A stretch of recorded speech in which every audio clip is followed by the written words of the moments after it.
Paris ഒളിമ്പിക്സിൽ വെങ്കല medal സ്വന്തമാക്കി ഇന്ത്യൻ ഹോക്കി ടീം.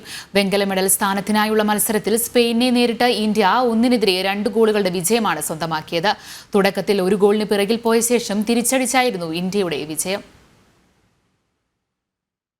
കഴിഞ്ഞ തവണ ടോക്കിയോയിൽ ജർമ്മനിയെ പരാജയപ്പെടുത്തിയാണ് ഇന്ത്യ വെങ്കലം സ്വന്തമാക്കിയത്.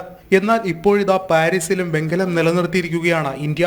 ക്വാർട്ടറും സെമിയും ഉൾപ്പെടെ ടൂർണമെന്റിൽ ഉടനീളം ഇന്ത്യൻ ടീമിന്റെ വൻമതിലായി മാറിയ മലയാളി ഗോൾ കീപ്പർ PR ശ്രീജേഷിന്റെ മികവ് തന്നെയാണ് വെങ്കല മെഡൽ പോരാട്ടത്തിലും ഇന്ത്യക്ക് മുതൽക്കൂട്ടായത്. കരുത്തരായ സ്പെയിനെതിരെ ആദ്യ ക്വാർട്ടറിന്റെ 18-ാം മിനിറ്റിൽ തന്നെ ഇന്ത്യക്ക് ലീഡ് വഴങ്ങേണ്ടി വന്നു. എന്നാൽ രണ്ടാം ക്വാർട്ടർ അവസാനിക്കാനിരിക്കെ ഇന്ത്യ സമനില ഗോൾ കണ്ടെത്തി. നായകൻ ഹർമൻപ്രീത് മനോഹരമായി സ്പാനിഷ് വലയിൽ പന്തെത്തിച്ചു. 3-ാം ക്വാർട്ടറിന്റെ തുടക്കത്തിൽ തന്നെ ഇന്ത്യ സ്പെയിനെ സമ്മർദ്ദത്തിലാക്കി 2-ാം ഗോളും നേടി. ഇത്തവണയും ഹർമൻപ്രീതിന്റെ മികവാണ് ഇന്ത്യക്ക് തുണയായത്. 2-ാം ഗോൾ വഴങ്ങിയതിനു ശേഷം മത്സരത്തിലേക്ക് തിരിച്ചുവരാൻ സ്പെയിൻ കിണഞ്ഞു പരിശ്രമിച്ചെങ്കിലും ശ്രീജേഷിനെ മറികടക്കാൻ സാധിച്ചില്ല.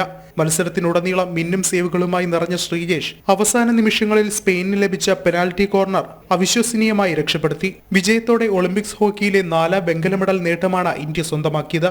ഹോക്കിയിലെ മെഡൽ വരൾച്ചയ്ക്ക് ടോക്കിയോ ഒളിമ്പിക്സിൽ ഇന്ത്യ ശമനം കുറിച്ചപ്പോൾ പാരീസ് ഒളിമ്പിക്സിൽ ആ നേട്ടം ആവർത്തിച്ചു. ഒരു കാലത്ത് 8 സ്വർണമടക്കം ഒളിമ്പിക്സിനെ അടക്കിഭരിച്ച ഇന്ത്യൻ ഹോക്കി ടീം വീണ്ടും ആ പ്രതാപകാലത്തിലേക്ക് മടങ്ങിപ്പോവുകയാണ്. വരും ഒളിമ്പിക്സുകളിൽ വെങ്കല മെഡൽ നേട്ടം വെള്ളിയോ സ്വർണമോ ആയി മാറുമെന്നുള്ള കാര്യത്തിൽ യാതൊരു സംശയവുമില്ല. സ്പോർട്സ് ഡെസ്ക്, ജനം.